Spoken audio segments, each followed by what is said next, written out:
They want me to change, but I ain't changing.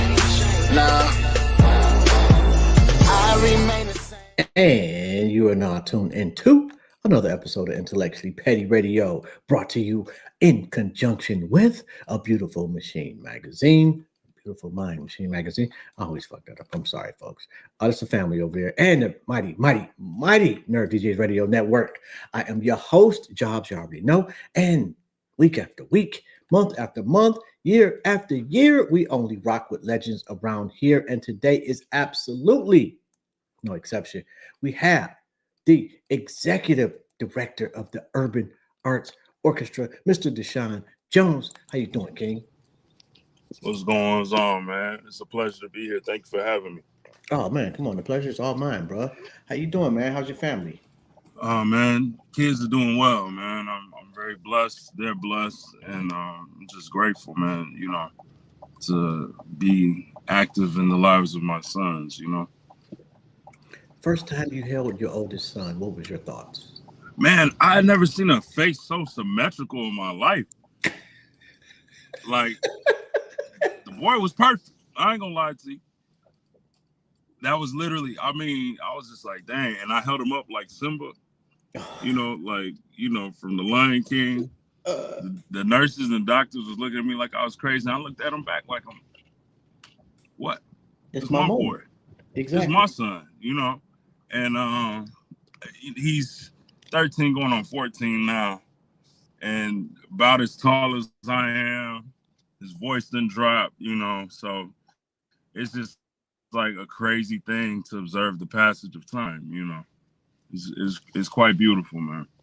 Oh man, you only getting started, bro. I got adult kids and grandkids, and man, grandkids are that's a whole nother situation, bro. Like, you think you can't love like you loved your kids, but it's so much easier with your grandkids because you ain't got no responsibilities really. Yeah. I want to eat ice cream in the morning, eat ice cream in the fucking morning. Send the ass home. That's crazy. That's a whole level right there. The Urban Art Orchestra. What exactly is that? So, Urban Art Orchestra is, well, the way it started out was just an art project, man. A passion project. I was in the pandemic, not doing too much anything. And, you know, I started working on my compositional sort of chops, you know, just practicing how to score and arrange for strings. I have an extensive background as a composer and arranger, particularly for, you know, small ensembles and for live bands and horns. So, you know, a lot of the work that I've throughout the years that would be noteworthy would be as an arranger, like saxophonist, horn player, blah, blah, blah, blah. So fast forward to 2022, and I'm looking for opportunities to collaborate with string players and, you know, opportunities to kind of get this sound out of my head. And I was able to do that. This is perfect. Thank you. That's cool. And as far as the orchestra is concerned, I only wanted to do it one time. So I said, once the pandemic breaks, I'm going to do this live recording. I did it at Cliff Bell's. Recorded like, thank you. I did it for like, I don't know, maybe 4 or 5 hours worth of live recorded music. And I said, this will be my final hurrah. Because when we were, you know, in the pandemic, they said musicians were non-essential. Thank you. Hold on now. They said we were non-essential. They said that, you know, we weren't going to have live shows and music and things of that nature again. So I said, well, if ever I got the opportunity, I would most certainly go all out. So that's what I did. I went all out. You know, I took my money and invested in the project, the live recording, and that was the start of Urban Art Orchestra. That same year, we ended up collaborating with a lot of amazing artists, but most notably the late great Ant Fiddler, who gave us basically our launch and introduced us to the rest of the world. And it's been history ever since, man. We partnered with the DSO, we partnered with Big Sean, we partnered with Amazon, we partnered with Ford over at Michigan Central Station, the Democratic National Convention. We did the closeout event for Kamala Harris in Chicago last year. You know, we've published records all over the world. We have 2 records out, Urban Art Orchestra Live in Detroit, Volume 1 and 2. So we've been able to, inside of 3 years, kind of make some noise. And then just recently, as of last week, we were honored with the Spirit of Detroit Award. So, you know, very proud of the orchestra and all the work that they've done, and very, very proud to be from the city of Detroit, where they recognize artistry, you know, and energy. And how many members do you have? That's a good question.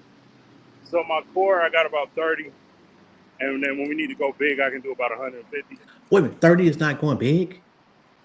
Uh, Yo, that's great. So how long does it typically take you to compose something for, let's say, 50 moving parts in your orchestra? you know, I might get it done. I might be able to get it done in minutes. What's going on? I might be able to get it done in an hour. I don't know. It might take me 2 days. It just depends. Is this something you studied in school, or just God-given talent, or both? No, I definitely studied music.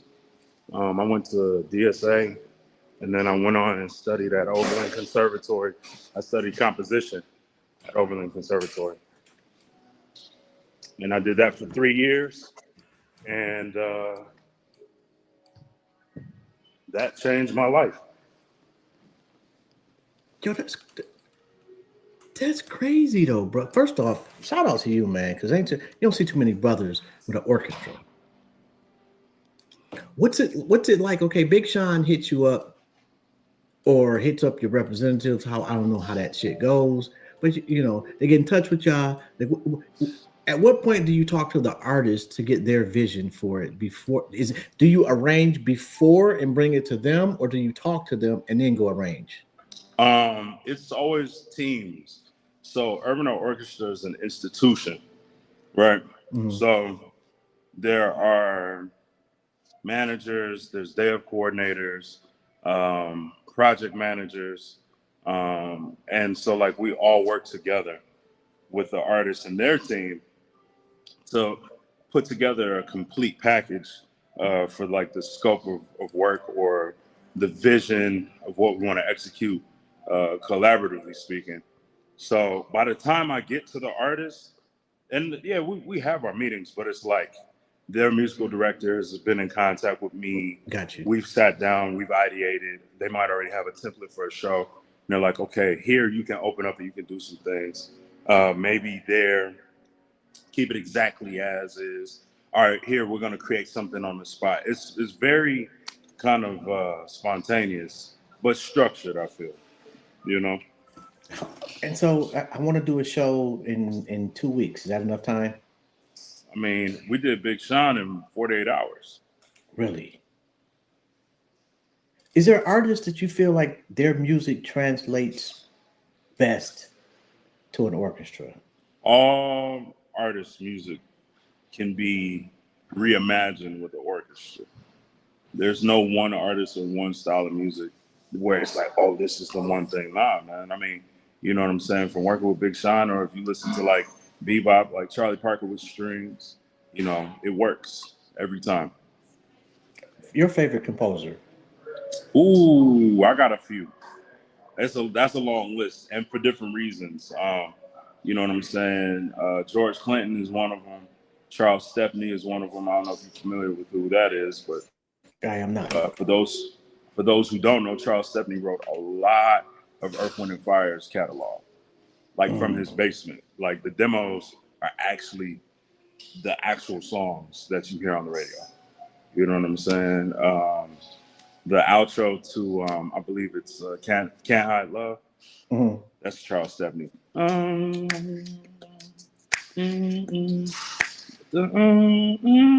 Like legendary work. Passed away in 1956. He's out of Chicago. Amazing inspiration. He's one of the goats. Like at his prime, it would have been him, or it would have been Quincy Jones. Okay. You know, David Foster is an amazing composer and arranger. Rachmaninoff, Shostakovich, Bach, Beethoven, Alexander Scriabin. I've studied him. Bela Bartok, like on the classical side of things. What John is it Coles, about? What have you learned most from the classical side of things? structure, musical structure, fundamental structure, and just how music works. You know what I'm saying? That's what you learn. Because there's rules like anything. There's rules in mathematics, there's rules in science, there's rules in music.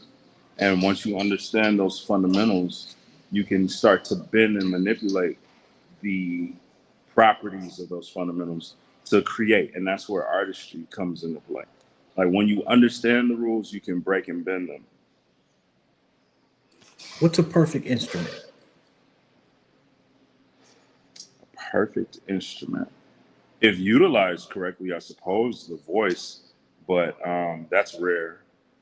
Um, the piano is a perfect instrument because it is polyphonic, it's melodic, it's percussive. You know, like you can basically get the full range of it. But I think no one instrument reigns supreme over another. I mean, the drum is the most powerful instrument. You know what I'm saying? The first instrument you hear, you know what I'm saying, is to be the drum, your mom's heartbeat when you're in the womb. You know what I'm saying? So I think that's why the human being is so drawn to the drum and rhythm, you know. But then after that is your mother's voice, you know, which is why singers and melody matters and resonates so much with the human being, at least in my opinion. How would you consider a choir a vocal orchestra then? Yeah, you could say that for sure. Is that something that you've considered or have done as far as arrangement, as far is the choir?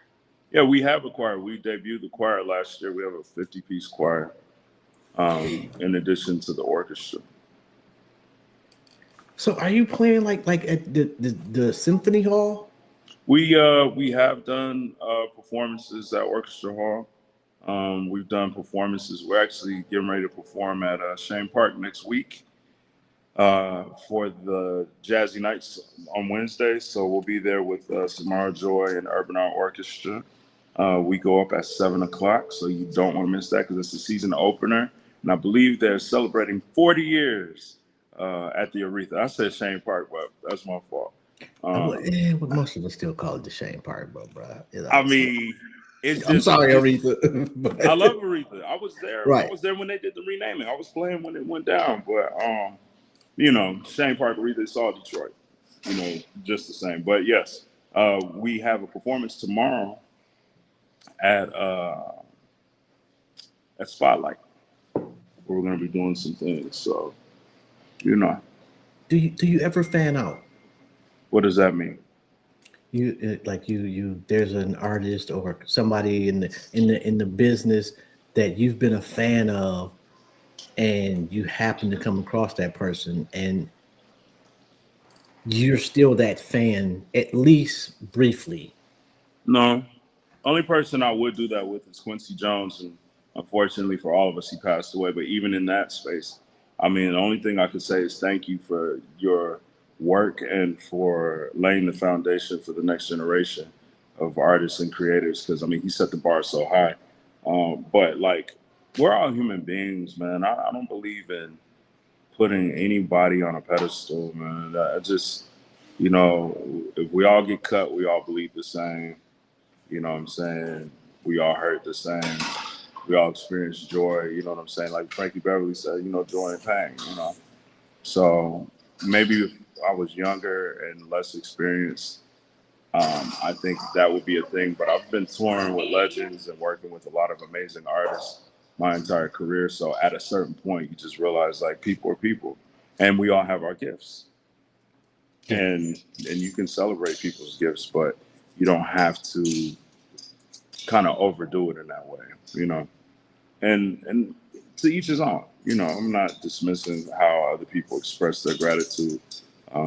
You know, like if Beyonce shows up, you know, they'll shut down the streets because she's, you know, that's a whole thing. But man, I done been in rooms with politicians, artists, whatever, and it's all the same to me. Okay, as you look back over your career, I'm certain there are peaks and valleys. What was the first peak as far as success for you, where you felt like this phone call, like this was the one, this is about to change shit for me? I mean, I got a couple of those, but I'll tell you two of them. The first, I got three of them, Mhm. and it was all kind of like back to back. I was still in high school, and I met Marcus Belgrave. That changed my life forever.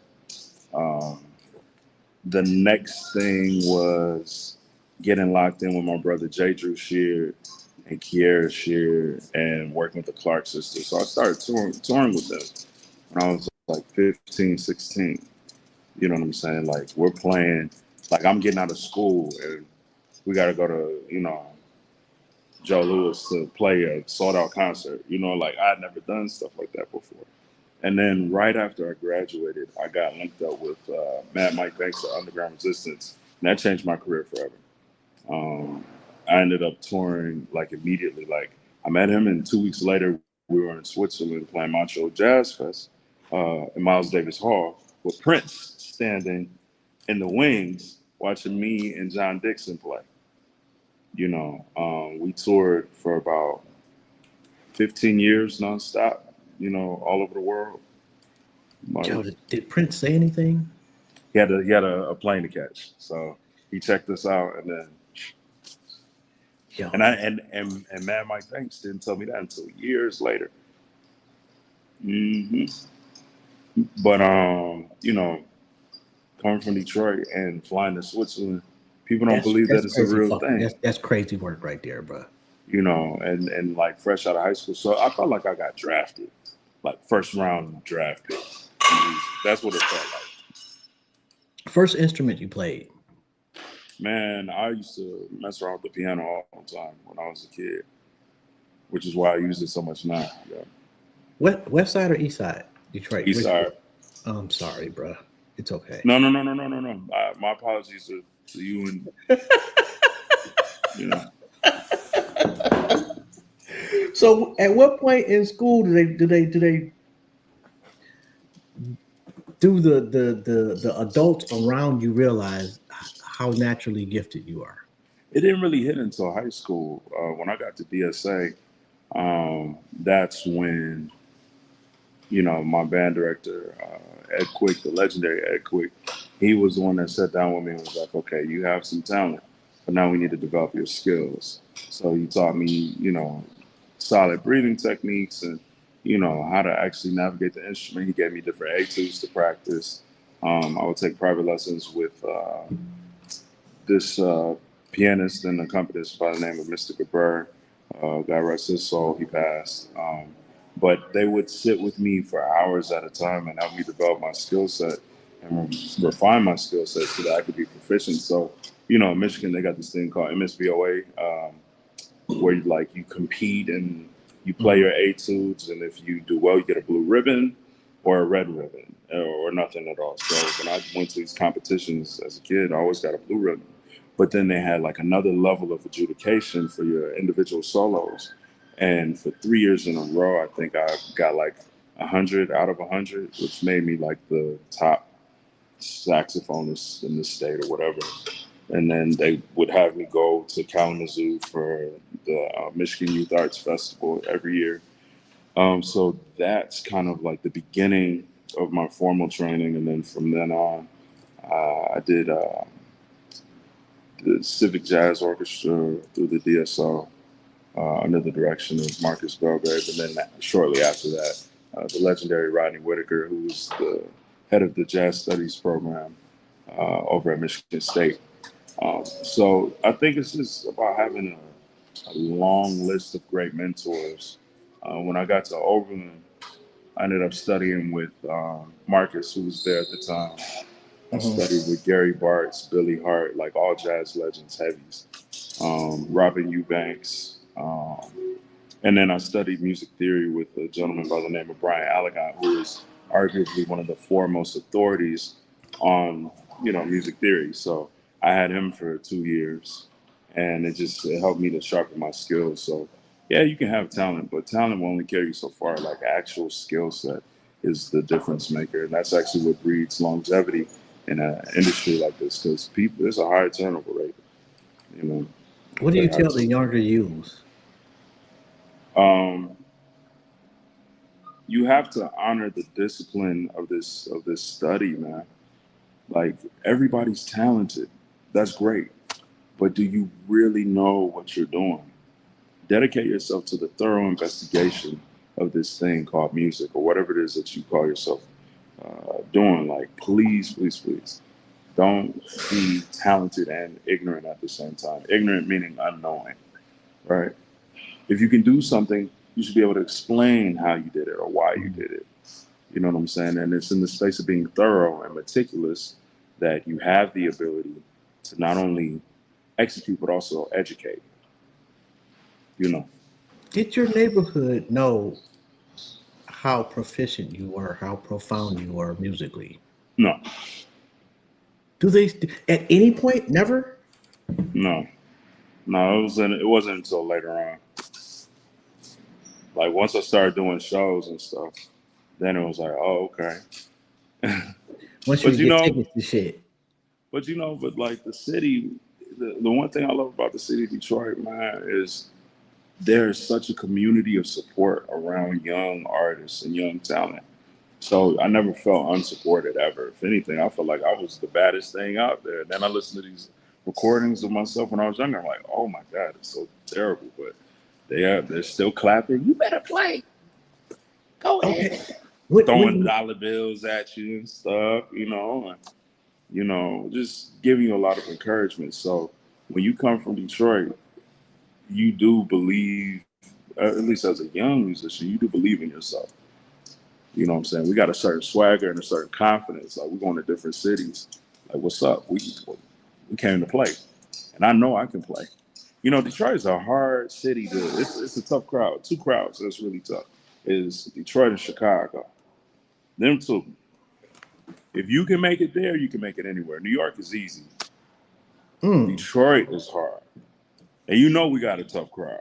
Yeah, in every aspect. Like, I don't care what you're doing, but they'll ride with you too. Exactly. And that's what I'm talking about. Yeah. So when you listen back to the old you, do you hear what your mentors heard? Yes. Disappointment. Oh, stop it, man. They don't just, no. Disappointment and frustration. They also hear that they saw a gem. It was something you was doing. I was advanced for my age, but severely underskilled and categorically unknown. I was playing strictly from talent and from field, which is great, but you can't build a career off of that. Most technical piece of music you've ever attempted? Damn, that's a good question.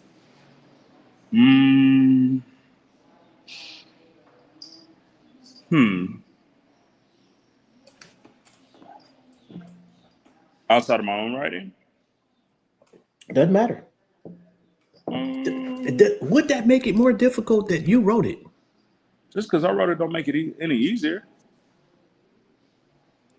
Shit, I write some hard shit. Well, I'm not saying you don't write hard shit, but what I'm saying is that you wrote it. You know what I'm saying? So you would think that you're living with it, you're sitting with it. The imagination has no regard for the deficiencies in your technical capabilities.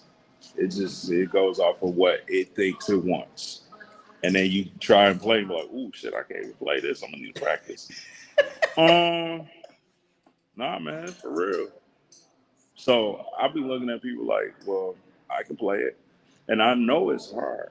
So you might need to spend some time in the shed. I mean, I've just had to play so much music over the years, man. Classical pieces, jazz, and everything in between, gospel. They all present a unique set of challenges because it's not just about the sound; it's also about the feeling that you want to invoke when you make this music. You know, like you're also creating music to affect people and to touch people, right? So I don't know, man. Oh, you know what? I did play a piece written by Jerry Allen, and that song kicked my ass. I think it's Dolphy's Dance. I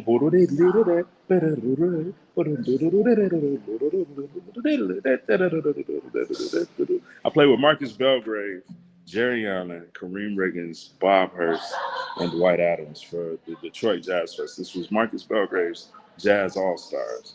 And I learned the head, but I couldn't play the chord changes. I was trying to use my ear, and those are very complex chord changes. So yeah, that was an ass kicker. Yeah. I lost that battle that day. This question I ask everybody that comes on the show has absolutely nothing to do with nothing. But here goes. You're sitting on a park bench, and God sits down next to you, and he or she says that you can ask them one question. What would it be?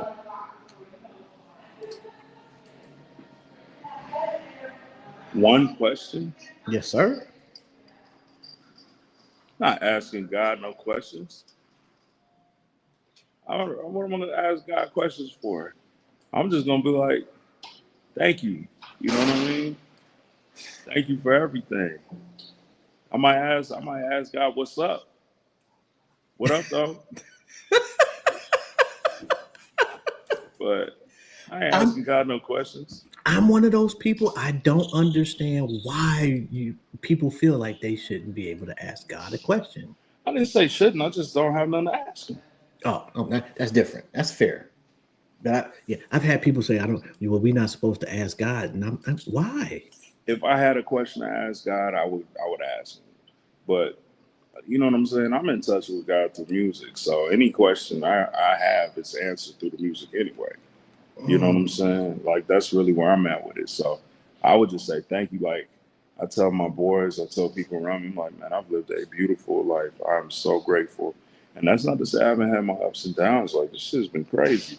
It's been one hell of a roller coaster to ride, but I'm thankful for it. So let's say I was able to meet God, man, like face to face. I'm like, bro, thanks. Thank you. Last time you wanted to quit? Quit? What is that? You've never considered that? What is quitting, bro? What is that? I don't understand that. What is quit? Well, all right, that's fair and understandable. The success is understandable because you can't be successful if quitting is in your DNA. You may think about it though. Listen, quit. Figure it out. You can quit doing stupid shit. You can do that. Make it make sense. But Make it make quit. sense. But quit? No, ain't no quit. Listen, man, we don't know how much time we have. I'm trying to go until I can't no more. Why would I quit? That's ridiculous. Yo, I saw an HBCU band. I'm not sure which one. Not sure even the name of the song that they were playing, but there was a trombone player who played this trombone unlike any trombone player I've ever seen in my life before or since. And I was jealous that I couldn't play an instrument that well. Is there anybody that you've seen play an instrument and got that same sentiment? No. Best guitar player. Best guitar player? Mm-hmm. For what? For anything. So, I mean, there's so many. I got a gun to your different... head. I need you to tell me who you think your best guitar player is in history, dead or alive. Who you got?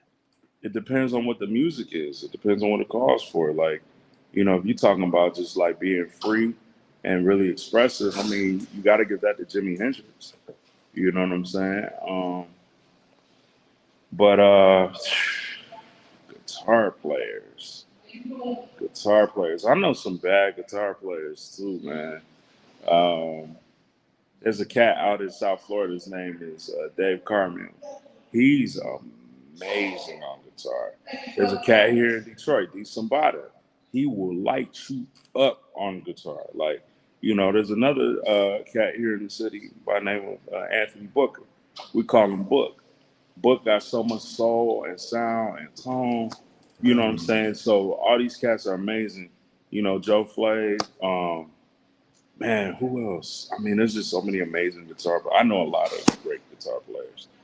Um, you know, there's a guy out in Philly by the name of Rush G. Uh, he's amazing. He's just so fluid. My favorite guitarist though Mhm. is his name is Kurt Rosenwinkel. Kurt Rosenwinkel, to my ears, is the superior sound of guitar.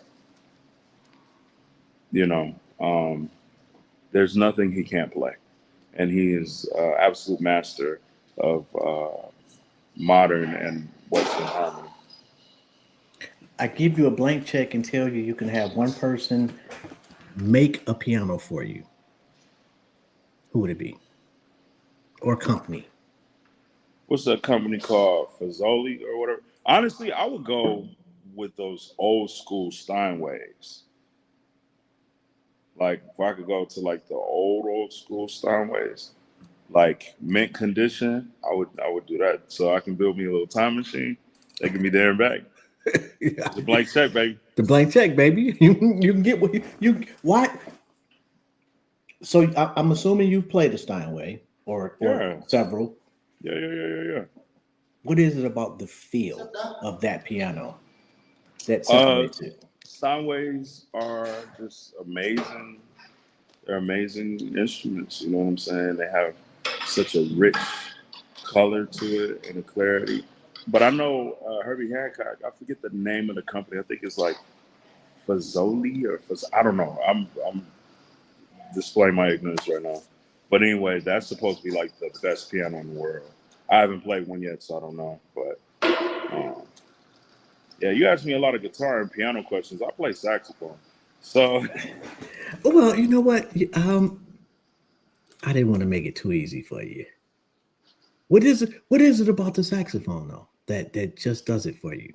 the saxophone's a bad motherfucker, man. I love that damn instrument, and not just any saxophone, but tenor saxophone. Tenor saxophone can emulate a human voice. It has all these abilities to create all these crazy combinations. You can access your ideas quickly. Um, you can shred on a saxophone like you can an electric guitar. You know, but How do you you do can, that without passing out? depends on how long the passage is. But I think proper um, training for learning how to utilize your wind and utilize your diaphragm is the first wave, and then the extended technique is circular breathing. Which James Carter, if you're from Detroit, you know who James Carter is. James will wear you out on that damn tenor. Any horn, really, but especially that tenor. So, and I studied with him, and I still do. I consider myself a lifelong learner and a lifelong student of his. He calls me one of his saxophonic sons. Me and Raphael Staten. That's my brother on saxophone. But yeah, man, it's a beautiful instrument, man, and it's very intricate mechanical Mhm. instruments. It's a lot of springs and rods and buttons and corks and brass. It's just like it's a whole thing. It's alchemy, man. It's beautiful alchemy. Which sax have you owned the longest? The first one I ever received, my alto sax. You still got the first one. Yeah, We talking my like high king. school? Yeah. Did you? So was that like a gift or something, or like? Yeah, my pops got it for me off of a casual bet. That's really how I got into music. I used to be on punishment a lot, so they this is showing my age a little bit, but they used to have like a encyclopedia on a CD-ROM. So I had Encarta 98, and I used to pop it in the computer. This was back when you would get internet like AOL, and they give you like 90 minutes of Yeah, internet. bro. I'm from the generation that actually had the encyclopedia. I'm that Well, old. no, but see, this is the thing. I remember them thick ass books because I had to read that too. And the dictionary and the thesaurus would be like the Bible times 10. It was so thick. Oh my God, those things were ridiculous. And it had a, Encyclopedia and it had a, and it had a, Britannica. right, bro, and it had a smell to it. Like I remember all that. Yeah, that shit was wild though. It's wild.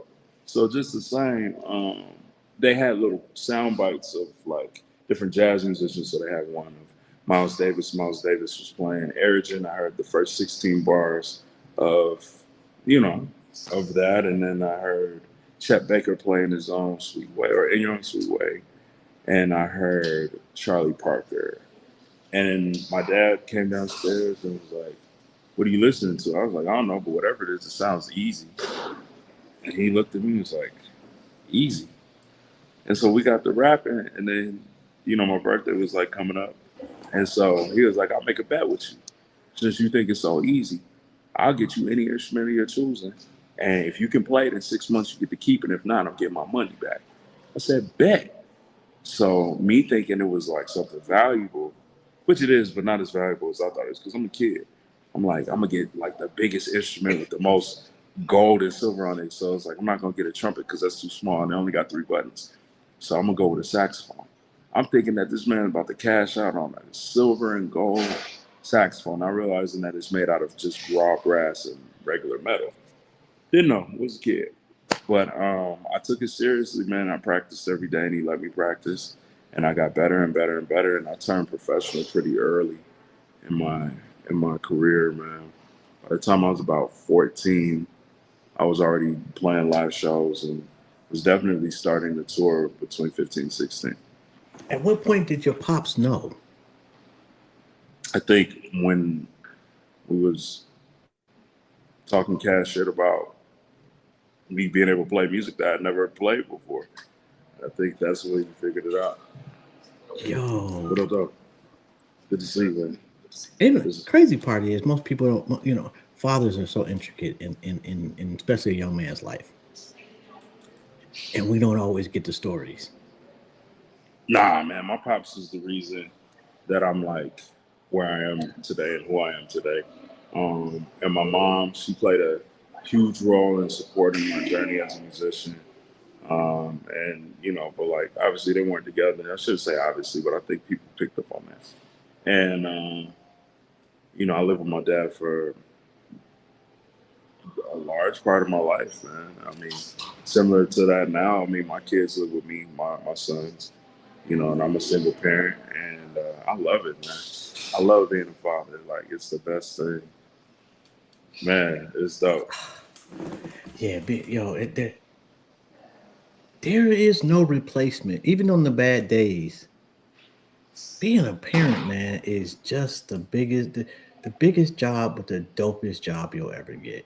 Yeah, it's a heavy lift, and I'm raising three boys, three different ages, so they have three sets of needs, and it's a revolving door of who needs what, when, where, and why, and so just being available and being able to show up, but also being able to teach them the same lesson at the same time, but in three different ways.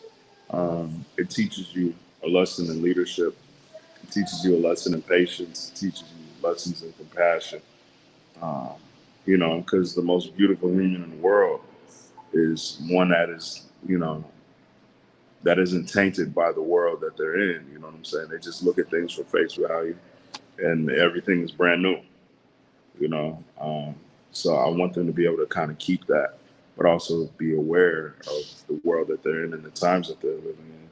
Like I was talking to my son today, so all my boys play chess, Mhm. and I was just like, you have to sharpen your mind every day because you're not competing against your peers anymore. You're competing against technology. You're competing against AI. You Mhm. know, I didn't have that pressure when I was their age. Yeah, yeah. You know, And I will say one thing, like especially for my generation, like you don't realize, And for most generations before this technological super advancement of AI. But like even the smartest person found out at some point once you left your area that there were other people that were the smartest person in their area, and that's where the battles really began. Well, I take that back. The discipline that you were raised with is where the battles really began. Yeah. How do you instill the discipline that's required for success in your sons? You demonstrate it first. Hmm. You can't teach something that you yourself can't demonstrate. So my sons see me wake up every morning at like 5 or 6. You know, they see how hard I work, and then you also have to teach them the benefits of your hard work. You know what I'm saying? Labor without reward is slavery by a different name. So I really believe in working hard and playing hard. You know what I'm saying? So everybody has their objectives, and once their objectives are completed, then you reward that. You know what I'm saying? And just remain consistent. Consistency is key. You know. How do you define success? I don't, to be honest. I don't know. One person's success is another man's failure. You know. So I think the only way you can define success is uh, by way of execution. Did you get it completed? Did you get the job done? That is success. But you know, to say a person is successful, the way I interpret it is like, okay, this person just gets shit done Hmm. consistently. You You got the ever job done. you ever did a solo sax album? Say that again. Have you ever done a solo saxophone album? Just solo. Yes. No, I've done trio albums. I've done orchestra, quartet, quintet, septet. I've done like different albums, but just saxophone by itself, no. So when you say the trio album, is that three saxes or you and two different instruments? No, it's like saxophone, bass, drums, like a traditional jazz trio. What so that was a jazz album then? Yep. Yeah, and I've got a few of those. I've published, I think, somewhere around like 20 albums so far. But I've recorded somewhere maybe around like 200 or 300 different projects over the years. So this next phase of my career is going to be focused on just publishing all those works. So I got a crazy back catalog of music. And as I'm getting older, now that I have kids, I think it's important to publish those works and make those works available because there's this thing called musical real estate. And music real estate is such that you never know, it could get placed, it could get Yeah. licensed. Yeah. And so I don't want to rob my kids the opportunity to benefit from that work if it goes unpublished. It might not get licensed until after my death or something, but at It's least still money. there you go. So that's 200 to 300 more opportunities for something to pop off, But that's on one side. The other side of it is I don't believe in creating art and keeping it to yourself. Like once you create the art, you should release it and give it back to the universe and give it back to the people. Is there a particular singer that you would love to do a jazz album with? No, not really. I don't know. I think all the great singers that I was a fan of have Hmm. transitioned, like the Whitney Houstons, the Luther Vandrosses, like just people that really had a voice. I mean, I would like to do something with Kim Burrell, and I'm actually working on that. Legendary gospel vocalist. Yeah. But like, I work with Karen Clark Sheard, who, in my opinion, is the greatest vocalist alive. So I don't. I feel like that itch has been scratched in a way because all we do is make records. Shout out to J. Drew Shear. He is an amazing musical visionary, amazing uh, CEO. And just he's a musical genius, man. He is a musical genius's musical genius. You know what I'm saying? That's a bad man. So I get a chance to work with Karen Clark Sheard and Kier, Sherry Kelly, like those are mean vocal machines. I can't. They can do stuff that's unnatural. It just doesn't make sense. It just doesn't. It doesn't make sense. I love them. I love them my whole heart, and we've taken so many risks with them. It's me, Jay Brooks. He's an amazing producer and just all around musician. Jay Drew Sheard, and we've done all these different arrangements and concerts and stuff. And, we've gone crazy on these records, man. Is there a high point for you so far? Yeah, I've had a few high points. Teaching music in Africa was a high point. Giving a master class in the Great Wall of China was a high point. Um, Playing in front of the pyramids in Egypt was a high point. Um, That's dope. Watching my sons. Hey. Okay.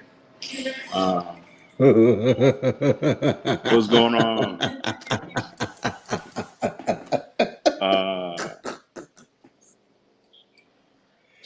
Yo, in front of the pyramids, though. Yeah, I've been fortunate to have some amazing experiences, man. But like the high point of my life has nothing to do with music. I don't care about music. I got 3 sons, man. I got 3 boys. Watching them grow and develop and express themselves and explore their creativity, that's more exciting for me than anything I've ever done in my career. I'm thankful for that, man. I'm in that space. Okay, but and I'm with you on that. Love that. Beautiful. My one thing on my bucket list is to go see the pyramids. Sure. What did you play? A saxophone. No. Like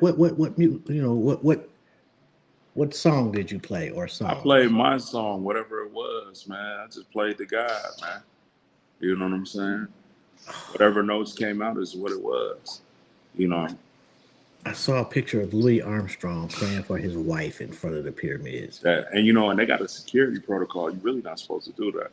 And where I was at the time, I was married, and like you could overlook and see the Sphinx on the right side and the pyramids. Right, it's a thing, man. But like I've just been fortunate, man, to travel the world, experience some amazing opportunities, meet amazing people. The whole nine. So the Great Wall, like what's that like? Man, the Great Wall is a workout and a half because the stairs are low, right? And they're long. And the reason they're built like that is because they had mules climbing up and carrying cargo. So you couldn't have these stouts, stairs. They need to be longer. So it's a workout. So I'm carrying this 50-pound saxophone on my shoulder, climbing the Great Wall. That was a ill-fated maneuver, but I made it. I didn't know that saxophones weighed that much. 50 pounds? The horn that I had was a custom horn. It had an onyx body, silver bell, silver neck, golden mouthpiece. It just, the materials are what made it heavy. Okay. And then the case. But like, no, that was a heavy ass horn. That motherfucker was a tank. You didn't think that one through, huh? Didn't. I was just like, well, because I promised my grandma that I would go to all these places around the world and play for her. You know what I'm saying? She passed away, so I'd be like, Granny, we made it to the Great Wall. We made it to the pyramids. You know what I'm saying? We made it here. We made it there. We made it to the Eiffel Tower. Like, that's like my own personal thing. Like, I made a promise to her that I would like go to all these places in the world and we would go there together. You know what I'm saying? So like, I utilized my gift to like open those doors. And so we can see the world together. We can see the world. We can go to Big Ben in London. You know what I'm saying? And do the thing. She actually really, my grandma on my mom's side really instilled a really strong love for travel and exploring the world, you know, and we would like imagine that we're gonna go to the Arctic, and she would like decorate the house a certain way. It was a thing. So I think my love for travel really came from her. So being a musician and traveling, it was just like perfect. You know, two things I love: music and exploring and seeing new things. You know, Yo, man, your village was dope as fuck. yeah, hell yeah. Yo, I can. You say she decorated the house, huh? Yeah, you know, just like, That's you know, crazy. my uncles was military, so they would bring stuff back. You know, they bring back, you know, porcelain geishas from Japan, and you know, like, and I didn't know what they were. I didn't realize they were as expensive or as valuable as they are. You know what I'm saying? Like, you know, I just got exposed to a lot, mainly because of that military sort of, you know, background in a way. But you know, my village is amazing. My tribe is amazing. And when I go out and I represent the city, I always tell people I come from Pride of Lions. Like, I'm not the only one out here tearing shit up. There's a few of us out here, you It's know. nothing. It's nothing like Detroit, bro. Nah, not Not at in this all. country, anyway. Mm-mm. Nah, this is the blackest city in the country, man. Man, listen. You know, and we are the mecca of culture. We are the mecca of music. You know what I'm saying? We are the mecca of so many different things, and people they take from us, and they maybe give credit or not. But at the end of the day, you can easily source the origin of a lot of things. You know, you talk about techno, you talk about hip hop, jazz, gospel music, rock and roll. Like it take your pick. Yeah, and we gonna circle back and get our credit. Don't worry about that. Hmm. Yeah, Yeah. we're gonna get our piece. Yo, man. When is the book coming out? Hmm. You need an autobiography, bro. Because the hour does not do you justice at all. Oh man, you're too kind. You really are. Nigga, you have for, the traveling alone, man, is a whole ass hour at least. Like we could have talked an hour about just the Great Wall of China. It's fucking marvel of man made shit. That and the pyramids doesn't get any better than those two, Man, for my what? money. Yes, sir. Yes, sir. No, but if nobody has told you today, bro, I'm extremely proud of you. Thank you, man. It means the world. And thank you for having me on your platform. I don't take that lightly. And maybe we should do it again sometime. You know what I'm saying? We can have a round two, and you know, you can ask more questions, or we could do like a longer format where we do like a 2 hour, you know, like drink chaps where the interview could be 2 hours, 3 hours until we're just done talking. You know what I mean? I want to come sit in the orchestra and we can chop it up. Done. Done. I'll let you know when we have our next performance or set of performances. You're invited to anyone that you choose to pull up to, always as a special guest. And you know, we They don't can. be lying to me, bro. Motherfuckers come on the show and be lying, man. Well, I don't know. Do I strike you as the type? No, well, you got a saxophone, man. I don't know, man. I can't trust a brother with a saxophone. Oh well, then I guess to that point, you can't trust a brother with a orchestra either. I'm fucking with you, man.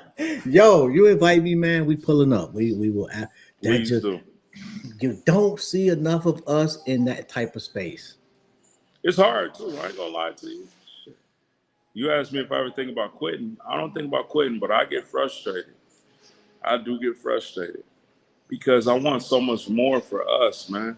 You know what I'm saying? We have officially been dubbed Urban Art Orchestra, Detroit's orchestra for a reason because we do the work. We show up, man. We show up for the people and we play the music that the people want to celebrate, which is our music, our indigenous American music. It's not just black music, it's American music, American composers. See, they don't want to give us that credit. They don't want to No, give they us don't. credit as composers. They'll Man, call us a producer or rapper or whatever. But no, no, no, no, no. Quincy Jones is a composer.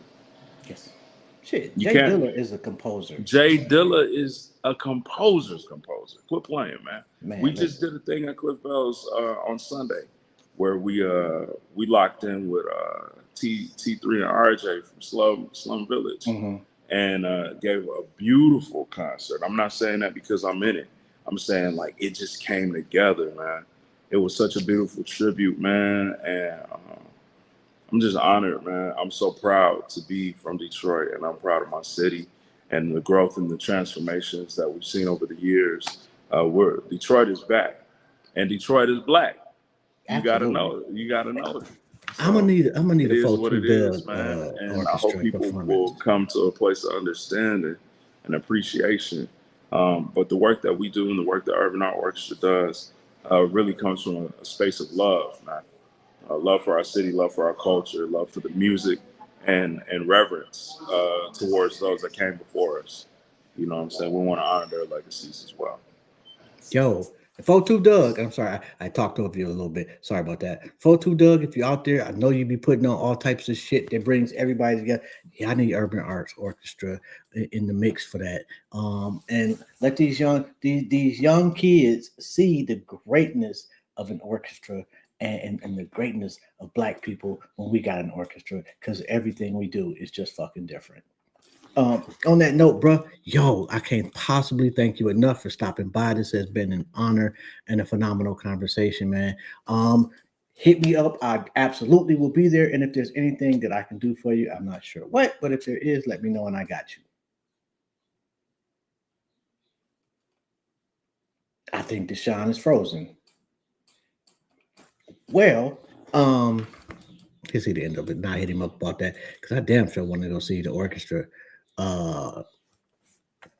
perform live because, well, I don't think I've ever seen the orchestra perform live, and that would be fucking dope. On that note, yo, I will be back next week, and we had to reschedule Cable. I don't, I'll be fucking names up. I want to say it's Cable. There is. Oh no, you got it already. On that note, we out of here for the evening. This is Jobs. This has been another episode of Intellectually Petty Radio. And you know what? Who do we got next week? Let me pull it up. We got Corey Cofield coming on at 7:00. And we're doing Black Business Buzz again.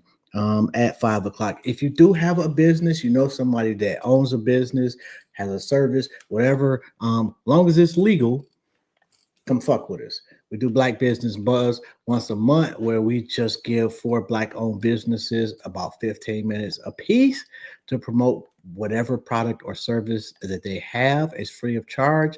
All we ask in return is that you show some love to a fellow Black-owned business owner. On that note, yo, and if you have any business inquiries, you want to get on the show, blase, whatever, hit up Rita, my manager. I got the best, absolute best manager in the galaxy, and you can hit her up on Instagram at Carita Montez Miller. That is Carita Montez Miller. And I don't know if you could see, yeah, you could see that. Bam. That's so much easier for me than trying to spell that shit. On that note, I'm out.